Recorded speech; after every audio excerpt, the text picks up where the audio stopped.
بسم اللہ الرحمن الرحیم۔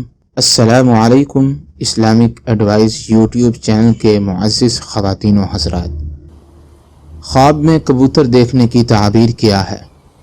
ورسان ایک جانور ہے جس کو خراسان میں کبوتر کہتے ہیں۔ اس کو خواب میں دیکھنا عورت اور کنیز کو دیکھنا ہے۔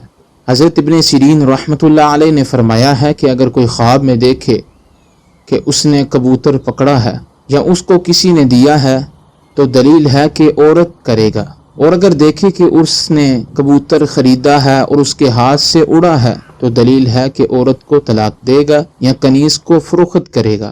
حضرت ابراہیم کرمانی رحمۃ اللہ علیہ نے فرمایا ہے کہ اگر دیکھے کہ اس نے ورسان یعنی کبوتر خریدا ہے اور اس کا گوشت کھایا ہے تو دلیل ہے کہ اسی قدر عورت کا مال ظلم سے کھائے گا، اور اگر دیکھے کہ اس کے پاس بہت سے کبوتر ہیں تو دلیل ہے کہ بہت سی کنیزیں خریدے گا۔ حضرت جعفر صادق رحمۃ اللہ علیہ نے فرمایا ہے کہ کبوتر کا خواب میں دیکھنا 3 وجہ پر ہے۔ نمبر 1 منفعت یعنی فائدہ، نمبر 2 معیشت، اور نمبر 3 ہے غم و اندوہ۔ مزید خوابوں کی تعبیر جاننے کے لیے چینل کو سبسکرائب کریں۔ السلام علیکم ورحمۃ اللہ وبرکاتہ۔